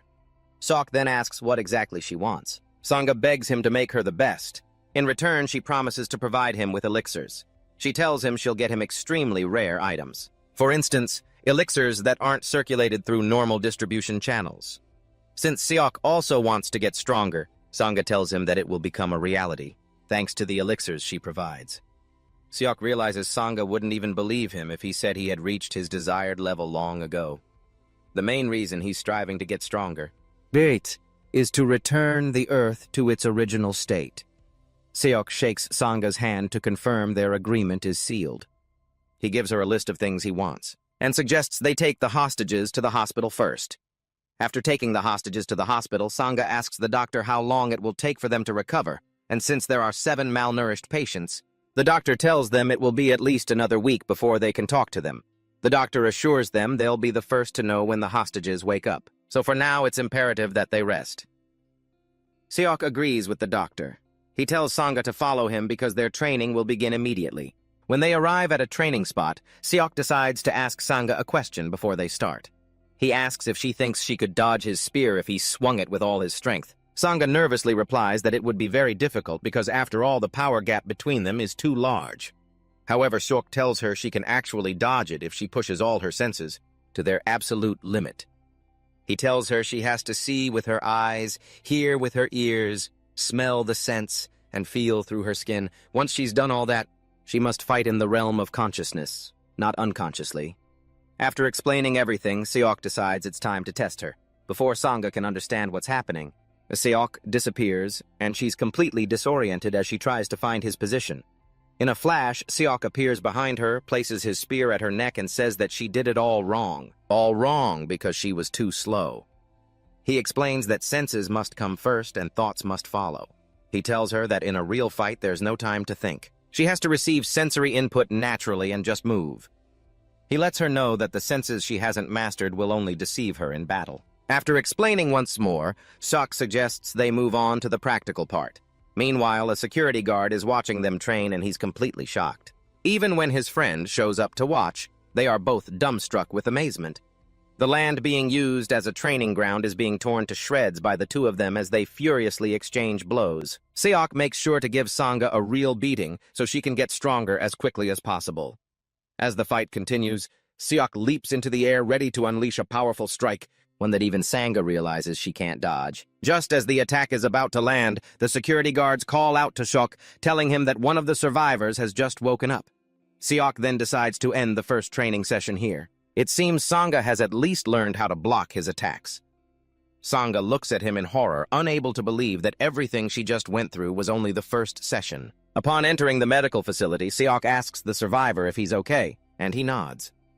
He then reveals that a truck arrived where he was being held, and strangers got out of it. Sanga asks if those people were the other hostages. He was asked if there was anything else, but he said no, adding that they were far too calm to be hostages. He realized the monsters weren't aggressive toward them at all. They even looked like they were helping those people. He revealed that a few hostages had been grabbed and thrown onto a truck upon hearing this. Seok finally realized what he'd been trying to figure out, the strange reason he'd always wondered about. Why were there only 7 hostages? The girl asked the survivor about the one who escaped, but he told her it wasn't an escape. Apparently, the bad guys had let him go on purpose. And this revelation shocked Sanga to the core after her talk with the man. She and Sanga finally understood what they were up against. Seok said he'd always wondered how a civilian could so easily escape from a place that he and Sanga had struggled so much to get into. Sanga then asked Seok if he thought this mission was a trap from the very beginning. Suddenly, Seok spoke in a cold voice, wondering why those bastards would dare pull such a despicable trick. Sanga was completely bewildered, not understanding why Seok was so furious. She didn't know if it was because the enemy was underestimating him or because they had used human lives as bait. The two of them then asked the survivor if he remembered anything else, and he revealed that the person who got out of the truck had a cat-shaped mascot hanging from his belt. Afterwards, Sanga looked up this clue, and when Seok asked how she found it, she reminded him that mobile phones weren't just for show. Trying to defend himself, Seok told Sanga that civilians like him get charged for internet data. Enormous data fees if they accidentally press the browser button. Sanga couldn't believe this old guy was still stuck with prejudices from the early 2000s. A moment later, they ran into the guy they were looking for. He had piercings all over his face, and Seok coolly mocked him, asking if he'd used a sewing machine to patch up that ugly mug of his. However, deep down, Seok could tell this guy was no pushover, and he seemed even more dangerous as he welcomed Seok and Sanga to the main stage. The guy introduced himself as Kim Ji-yeon and declared that he would capture them alive. Seok wondered what he meant, and he decided to show them. He grabbed someone who had already been beaten to a pulp and threw him straight into the rift behind them. Sanga was horrified at the sight, believing that anyone thrown in there wouldn't be able to get out until the rift was destroyed. But suddenly, the one thrown into the rift crawled back out completely transformed. However, Jian wasn't pleased with the guy's transformation, because he looked too weak. With a single kick, he sent the guy flying far into the distance. Sangha was terrified by the spectacle. She wondered if they were planning to turn them both into rift monsters. Jian bragged about it, saying that sacrificing ordinary people hadn't given them the best results yet. As soon as he said this, they both realized the enemies weren't ransoming the hostages but using them for experiments.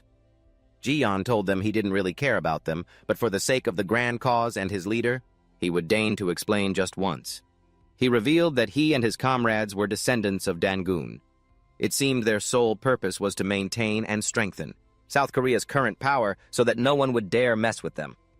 After explaining, he stomped the ground, releasing a massive shockwave that sent a row of cars flying into the air. Jian then kicked a car toward them, but Sangha intervened in time, slicing the car in two. Seok prepared to fight, reminding him that their country was already a superpower.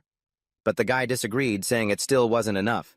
Jian charged at them, roaring that they would elevate the country to a level that no one would dare look down on, turning it into an absolute superpower. He leaped into the air, aiming an axe kick straight at Seok. He reminded Seok of the terrible times in the past when they had to pay tribute and bow their heads in humiliation. While engaging in close combat with Seok, he bellowed about wanting to pay back every humiliation they had ever suffered. While trading blows with Jian, Seok realized he was a Taekwondo 6th Dan black belt, and his strikes were incredibly fast even without a weapon. Soon enough, Seok took a full kick to the chest and was sent flying. From Jian's last attack, he realized the man's speed was formidable, but his actual power was still within a manageable range. Seok actually understood this guy's reasoning, because if all the eroding rifts disappeared, South Korea would have a hard time maintaining its current position. Seok finally realized that this guy and his group had absolutely no intention of saving the world, and he had just confirmed it. The girl reminded him that countless people were on the brink of death, meaning they should be the top priority. But Jian just snarled that he didn't know a damn thing. He boasted that they had found a way to control the rifts.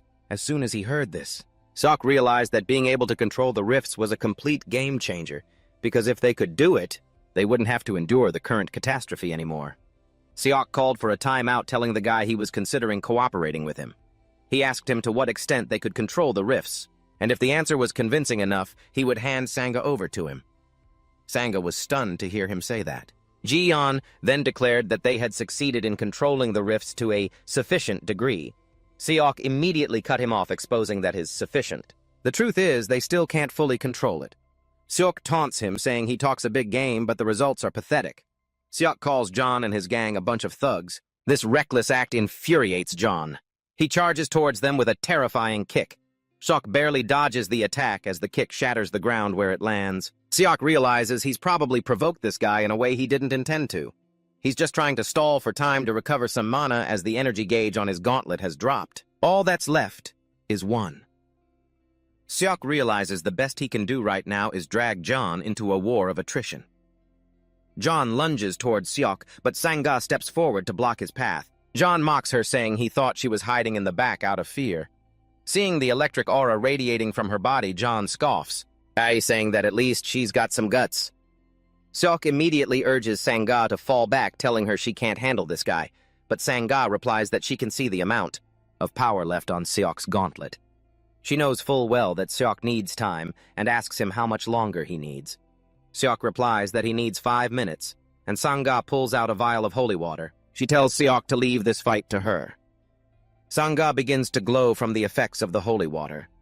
Seok worries that she might be overloading herself, but she tells him not to mind, because holy water is meant for emergencies, and this is definitely an emergency.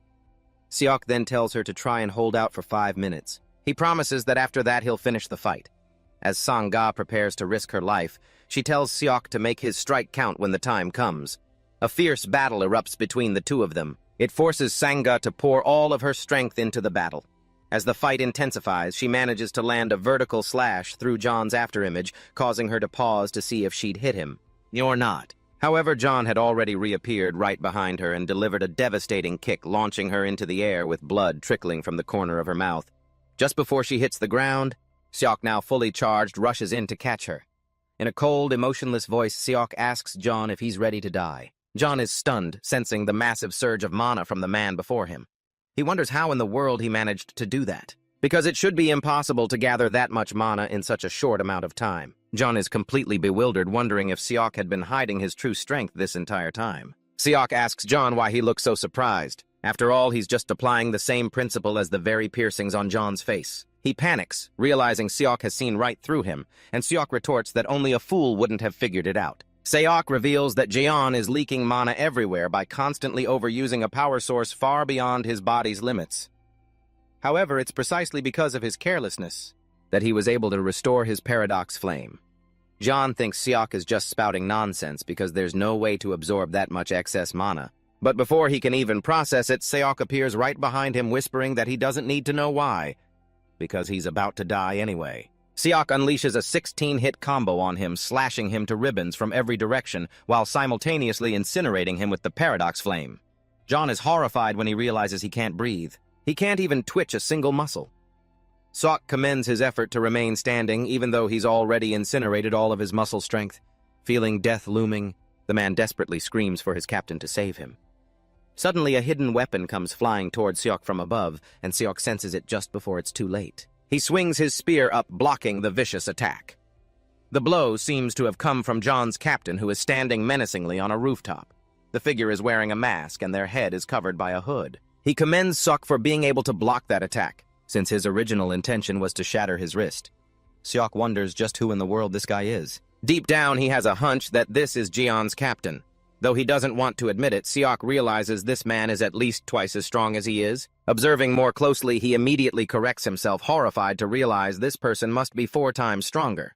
The captain then taunts him, asking if he has no fear of death. Seok coldly replies that he doesn't fear death because he knows that if the captain wanted to, he would have already been dead. Realizing the captain is holding back from killing him, he asks directly if what he's after is the black flame he's using. To demonstrate the black flame burning, John flares up violently, inflicting excruciating pain upon him. He begs for his life to be spared, and the captain orders Seok to put out the flame, stressing that he won't ask a second time. Seok then realizes that John's mana has been depleted, and it's the captain, who has been using his own mana to keep him alive. Moreover, he knows that if the captain's projectile had been aimed at his head instead of his wrist, he would have been killed, but the captain deliberately chose not to. Seok has no choice but to release John from the flame's grip. Before John can collapse, the captain appears in a flash and catches him. This sends another chill down Seok's spine as he has just witnessed the man's terrifying speed. The captain berates Seok, blaming him for ruining John's life, saying he'll now have to spend the rest of his life in a wheelchair.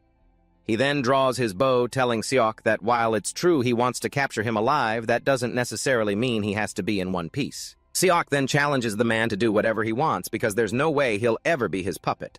Seeing Seok's stubbornness, the captain decides to withdraw as he still wants to learn more about the black flame that Seok possesses.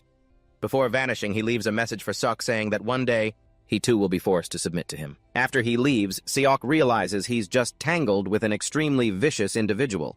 Sangha walks over to Seok, speculating that it seems they're targeting his unique skill. Seok confirms this, but he told her he wasn't sure why they craved his skills so much. Sangha then wondered why the enemy didn't take her hostage, and the CEO replied that they might already know her background. However, Sangha didn't think a group of terrorists would care about such things. The CEO advised her to think carefully, because this terrorist group might even be receiving support from the South Korean government. Seok warned Sangha not to breathe a word of this to anyone, but she reminded him that she wasn't very good at lying. Seok suggested they put everything aside and deal with the rift in front of them for now. However, the CEO told Sangha to step back because he would go in alone. He told her to rest and recover until he returned, then charged straight into the rift. The CEO landed inside the Level 2 rift and discovered a phantom castle right in the center. He walked toward the castle and could feel it. An extremely dangerous energy was radiating from it. Without anyone needing to tell him, the CEO realized the corrosive core was right behind the door. The CEO told himself to be careful or else he'd be dead for sure if he let his guard down. He pushed the door open, stepped inside, and saw a large cauldron in the distance. It made him wonder if that was the core. Seok was surprised because it was completely different from what he had expected. But suddenly, a hand grabbed his leg from behind. The man looked incredibly miserable and in pain. The man begged the CEO to save him as his legs had been severed. Suddenly, a tentacle emerged from the cauldron and threw the poor guy inside. A moment later, he rose from the cauldron and had been turned into a phantom. The CEO immediately realized the cauldron was what created the phantoms. This disgusted the CEO so much he almost threw up. Suddenly, a chilling voice echoed in the room. It regarded the CEO as a new sacrifice, but admitted he was a little different from the others. The owner of that voice quickly revealed himself. It turned out to be the core, a swordsman. He drew his sword and urged Seok to do the same, as he intended to use his blood to forge its blade. Seok was a bit startled by his appearance, because the pressure radiating from his body was too overwhelming. This only proved how strong the captain was. To have been able to subdue this formidable swordsman he was now staring at in terror. The CEO realized with a jolt that there must be others even stronger than the captain. While the CEO was lost in thought, the swordsman lunged forward and nearly chopped his head off. Luckily, he just barely managed to dodge it. This showed the CEO just how powerful the enemy he was facing was. However, the CEO decided to go all out from the start before the enemy could see through his weaknesses. The CEO charged toward the core with a powerful attack, intending to end the fight with it. But surprisingly, the enemy blocked his strongest blow with just a single blade. As if that wasn't terrifying enough, the CEO was also worried, because he hadn't even seen the moment he parried the blow. Before the CEO could react to what was happening, the enemy struck, slashing his sword across his body. Seok was stunned and terrified to realize the enemy was even faster than he had imagined. However, the swordsman praised Seok for making him miss his vital points. Seeing that Seok was tough, the swordsman decided to test him with something more dangerous. He unleashed a flurry of powerful, lightning-fast slashes at him. This forced Seok to his knees. Realizing the situation was getting worse, Seok knew he had no choice but to use the Flame of Paradox. Even so, he ran into a problem. Since the enemy wasn't a living being, the paradox meant nothing as an attack. Seok didn't know what to do next, but he managed to force himself back up thanks to the Flame of Paradox. The swordsman was surprised that Seok still had the strength to stand, making him wonder what it would take to bring him down. Before he could even steady himself, Seok was hit with countless more slashes. This time it was even worse, as every muscle fiber in his body was torn apart and Seok nearly lost consciousness. Fortunately, the muscles in his shoulders could still move, and he decided to use the Flame of Paradox to enhance his recovery, quickly healing the torn muscle fibers. By doing this so quickly, the CEO managed to get behind the enemy. Believing he finally had his chance, the CEO struck. But to his absolute horror, the enemy vanished right before his eyes and reappeared behind him. The enemy taunted the CEO, and calling him too slow before knocking him to the ground. However, he didn't deliver the finishing blow, and the CEO took that chance to quickly back away. The enemy taunted him, saying he'd missed. But the CEO yelled at him to stop messing around, since he could have easily killed him if he'd wanted to. Seok growled, asking if he was toying with him out of pity. The enemy admitted he could have killed Seok, but he was a different person now. He said that currently he couldn't even remember his own name, and most of his memories from when he was alive had faded. He revealed that the gaps in his techniques, caused by his memory loss, were truly fatal. He recounted that after being defeated, he was bound by chains. Seok realized this guy was in a state completely opposite to his own. His physical body remained, but his experience and memories were almost gone. Seok realized the iron collar on his neck was the very thing the captain and John had mentioned. The enemy began to mumble about what he had lost, from his name to the reason he became a swordsman. He said the only thing left was resentment steeped in sorrow. Just then the swordsman suddenly transformed, and Seok realized his resentful energy had become denser. However, he had lost a great deal of his technique and combat experience. Seok believed he had a chance to win, if the guy couldn't finish him in a single blow. Seok decided it was time to unleash his full power if he wanted to defeat this swordsman. The swordsman was surprised to see all of the CEO's wounds had completely healed, thanks to the black flame enveloping his body. The CEO then placed his hand on the ground, and the swordsman expressed his astonishment upon discovering that the CEO possessed a unique ability. Even so, he noticed the flame was burning something else, and the CEO praised his keen intuition. The CEO explained that the black flame incinerates concepts. Although the black flame looked like it possessed endless destructive power, that wasn't actually the case right now. It turned out that the larger the scope and scale of the concept, the more mana it consumed, as large-scale applications are hard to control. Seok knew he had to be careful not to get taken out by the backlash. Seok understood perfectly that if this were before, he wouldn't have needed to worry about control. He had always used his flames with the lowest possible risk, but this time, it seemed he couldn't afford to be picky anymore. Seok then told the swordsman that he would burn away all the durability in this area. The swordsman was confused by this, and Seok bluntly told him he didn't have time to explain. Without a moment's hesitation, Seok charged straight at him with his spear. He successfully pushed the enemy back. Seok realized he could use this entire situation to his advantage, as he had now grasped the swordsman's limits.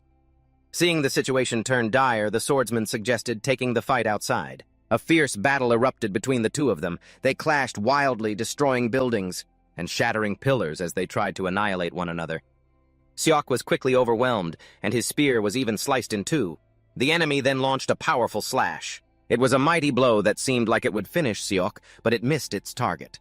Seok shattered a giant boulder and then launched himself at the enemy with lightning speed, roaring like a madman. Before slamming his weapon into the swordsman, a series of combination attacks were unleashed, knocking the swordsman back.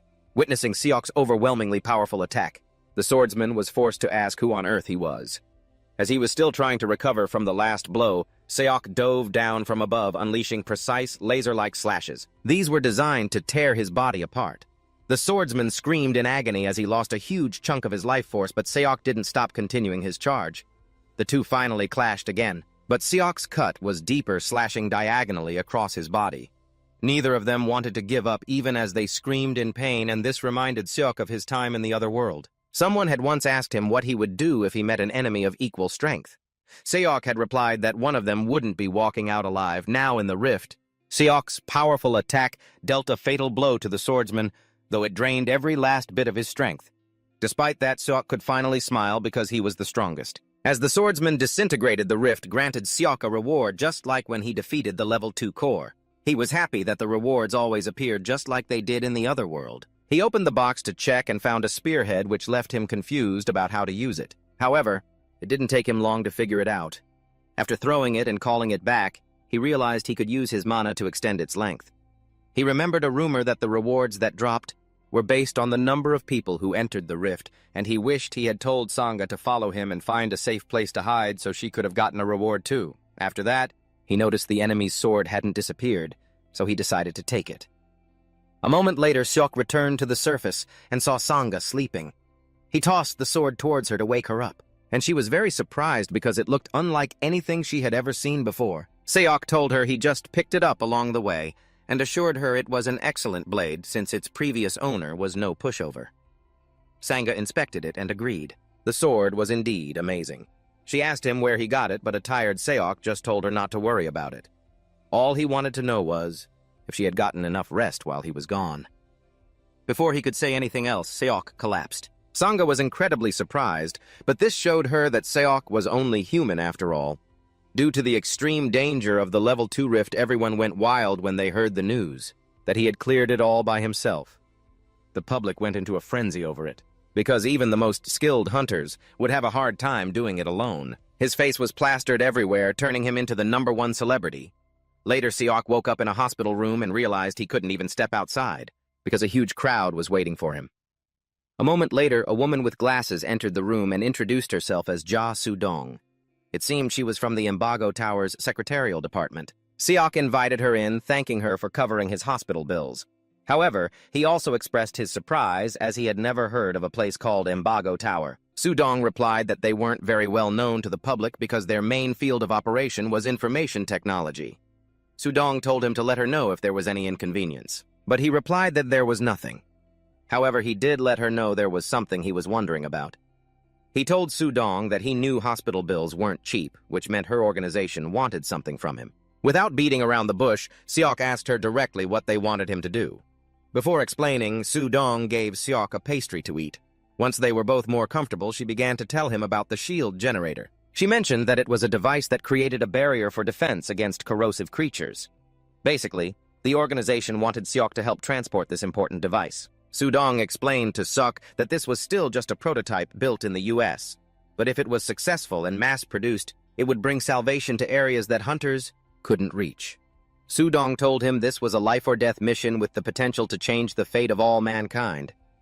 Seok realized this was a large-scale mission, and Sudong confirmed it, adding that they were looking to see if any other hunters were willing to cooperate. Then Seok asked her about the other hunters, and she informed him that Gil Zanabi had agreed to help.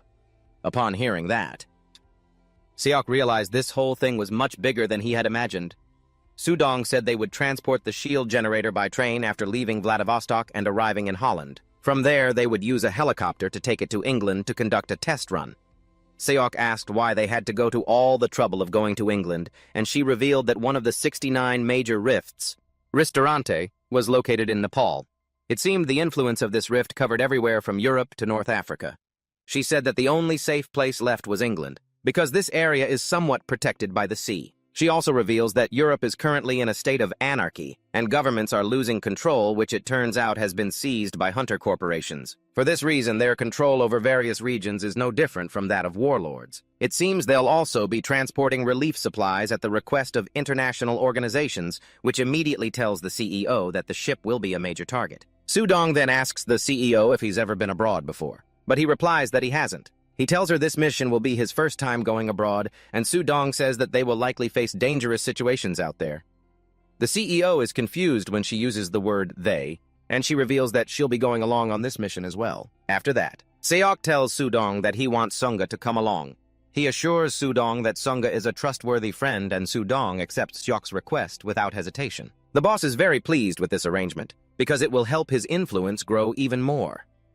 A moment later, the boss goes up to the rooftop where a helicopter is waiting, and he's extremely surprised to find out it was the association's chairman who arranged it. He tells him that his solo conquest of the Grade 2 Fisher changed his perspective on many things, and he assures him the association will do everything in its power to fully support his activities. Deep down, Seok is happy to have proven his strength through his own abilities, making things easier. At the same time, he also wonders if the chairman knows about Jong and his cronies. He's curious to know if this chairman wants the tragedy befalling Earth to continue or to end. The moment he steps onto the helicopter, Seok is surprised to see Sihun waiting for him. Sihun praises him, saying that stories about him have spread everywhere, and that finding someone who doesn't know him is now harder than finding someone who does. Seok then asks her where they're going, and she reveals they're heading to a military base. Seok wonders why, and she informs him that the Korean military also plans to participate in this mission. Seok understands that every nation would be willing to participate, because if this device is successful, their reliance on hunters for national defense would be significantly reduced. However, Seok doesn't think Korea would like that. Afterwards, Seok asks Sihun if she knows of an organization called the Descendants of Jungun. Sihun confirms it, saying they're a terrorist group. Seok recounts his encounter with them while handling the mission on Tsushima Island. Sihun tells him that the Descendants of Jungun are composed entirely of people of Korean descent who are popping up everywhere, and while the hunters are busy clearing fissures, this group suddenly appears and gets in the way. Seok offers his analysis on the matter, and as always, Sihun gives him a piece of candy, making the young man wonder why she does that. Just then, Sihun asks Seok if he's ever left Korea before, and Seok is surprised that she asks the same question as Sudong. Seok calmly replies that this is his first time, and Sihun tells him that this mission will make him realize a great many things.